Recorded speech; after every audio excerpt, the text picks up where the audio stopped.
नवमी के दिन माता जी का विसर्जन हो जाता है, जवारों का विसर्जन हो जाता है। व्रत करने वाले कन्या पूजन भोजन भंडारा कराकर, सती कथा में कही थी कि नवरात्रे एकम से प्रारंभ नहीं होते, अमावस्या की रात्रि से प्रारंभ हो जाते, इसलिए उसको कहते हैं नवरात्रे।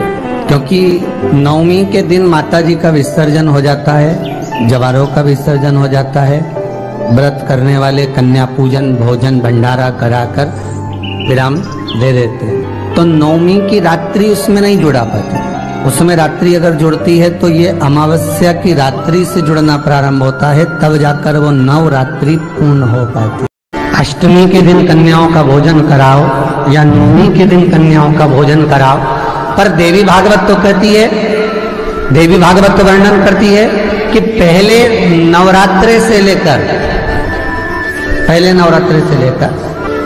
नौमी तिथि तक जितने दिन देवी के होते हैं, प्रत्येक दिन में आप किसी भी दिन कन्याओं का भोजन करा सकते हो, पहली रात्रि से लेकर पहला दिन से लेकर। पर 9वें दिन तो सवेरे पूजन करके यज्ञ करके अनुष्ठान करके देवी को विसर्जन कर दिया, फिर नवरात्रि पूर्ण कैसे हुई? नवरात्रि की पूर्णता होती है अमावस्या की रात से गिनी जाती है। कौन से दिन से गिनते हैं?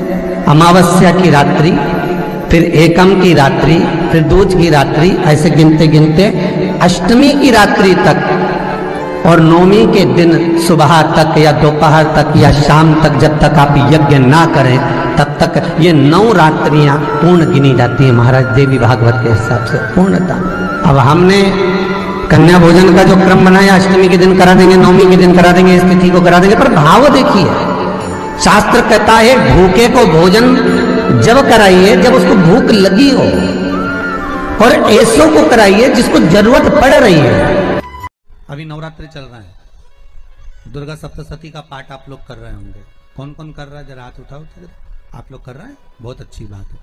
अगर आप नहीं कर रहे होगे तो ब्राह्मण दुर्गा सप्तशती का पाठ कर रहे होंगे। उस दुर्गा सप्तशती के पाठ में एक एक जगह पर एक एक स्थान पर देवी का स्थान बताया है। आप लोग अगर सुने होंगे पढ़े होंगे तो उसमें बताया गया है, हे मैया मेरे इस अंग की रक्षा करो, हे भवानी मेरे इस अंग की रक्षा करो, हे माँ मेरे इस अंग की रक्षा करो, हे भवानी मेरे इस अंग की रक्षा करिए, हे माँ आप मेरे नैनों की रक्षा करिए, हे माँ आप मेरी श्रवण शक्ति की रक्षा करिए, हे माँ आप मेरी जिह्वा की रक्षा करिए, हे माँ आप मेरी जंघा की रक्षा करिए। आया कि नहीं आया? जब दुर्गा सप्तशती में एक एक स्थान का महत्व आया है कि इस जगह पर ये देवी का स्मरण करेंगे तो माँ मेरी कल्याण करेगी, माता मेरा उद्धार करेगी, बस उसी भाव उसी स्थान को। शंकर के शिवलिंग में भगवान शिव का संपूर्ण विग्रह, संपूर्ण। और जब शंकर का संपूर्ण विग्रह है तो हम बाबा से अनुमोदन क्यों ना करें? अभी दुर्गापुर के पहले फुसरो में कथा थी, फुसरो झारखंड में। तो एक बात हमने कही थी फुसरो की कथा में कि जिस व्यक्ति को शरीर में बहुत कष्ट रहता हो, बहुत ज्यादा कष्ट अगर शरीर में रह रहा हो, तो मक्खन थोड़ा सा गाय के दूध का माखन निकालकर शंकर के शिवलिंग पर जो व्यक्ति बीमार रहता है उस व्यक्ति का स्पर्श कर। अभी तो खैर कोरोना महामारी चल रही है तो मंदिर भी सारे बंद हैं, पर प्रयास करा करो उस मक्खन का लेपन, जब ये कोरोना महामारी समाप्त हो जाए तब माखन का लेपन शंकर के शिवलिंग पर करना प्रारंभ करो, श्री बिजलेश्वर महादेव का नाम लेकर। कौन से महादेव का नाम लेना है? श्री बिजलेश्वर महादेव।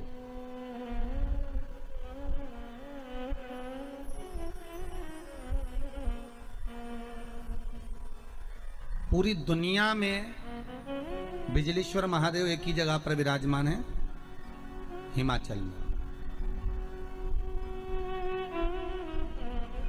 मनाली के पास।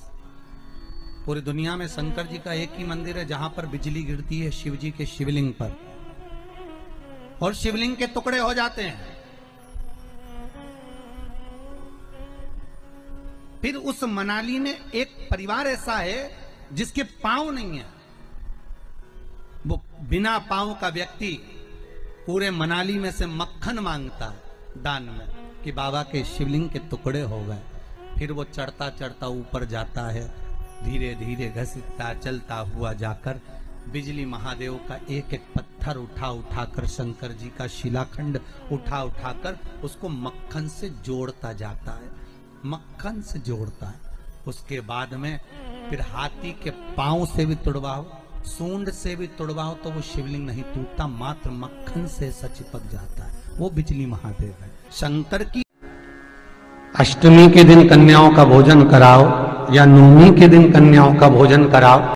नौमी तिथि तक जितने दिन देवी के होते हैं, प्रत्येक दिन में आप किसी भी दिन कन्याओं का भोजन करा सकते। अष्टमी की रात्रि तक और नौमी के दिन सुबह तक या दोपहर तक या शाम तक, जब तक आप यज्ञ ना करें तब तक ये 9 रात्रियां पूर्ण गिनी जाती हैं महाराज देवी भागवत के हिसाब से। पूर्ण कन्या भोजन का जो क्रम बनाया, अष्टमी के दिन करा देंगे, नौमी के दिन करा देंगे, इस तिथि को करा देंगे, पर भाव देखिए।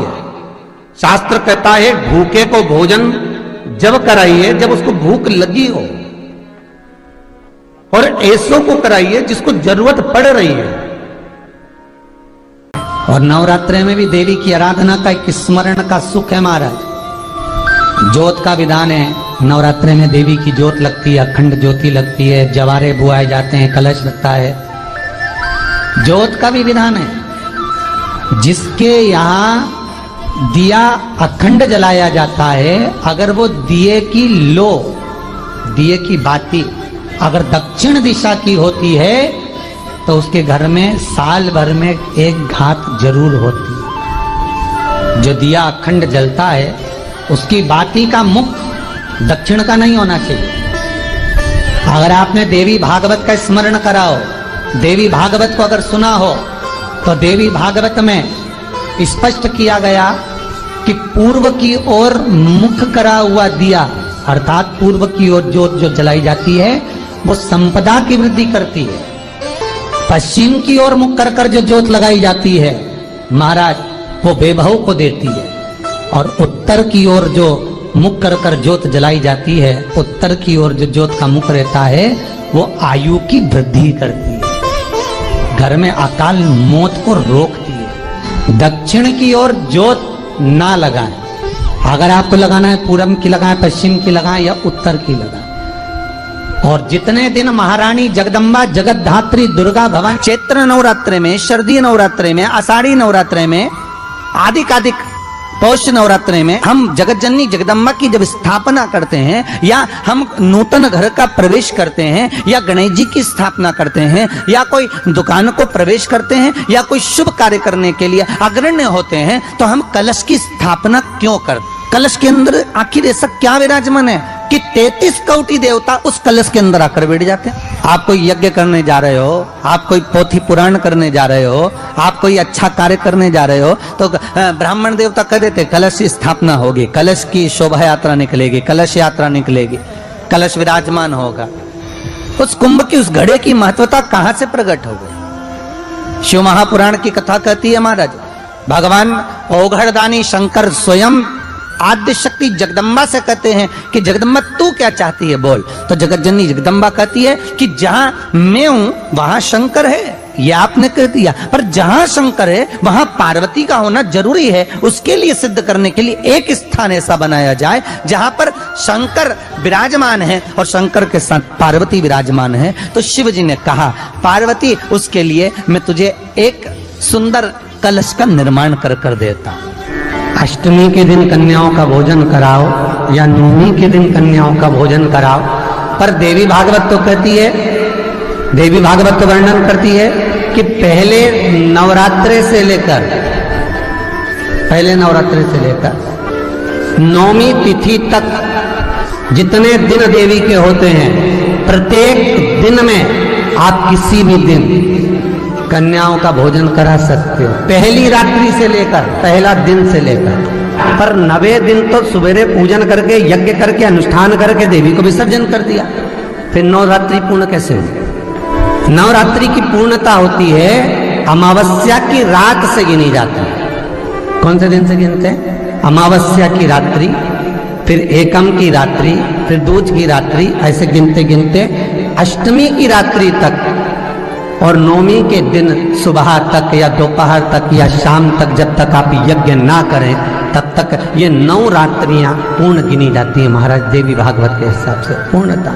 अब हमने कन्या भोजन का जो क्रम बनाया, अष्टमी के दिन करा देंगे, नवमी के दिन करा देंगे, इस तिथि को करा देंगे, पर भाव देखिए, शास्त्र कहता है भूखे को भोजन जब कराइए जब उसको भूख लगी हो, और ऐसों को कराइए जिसको जरूरत पड़ रही है।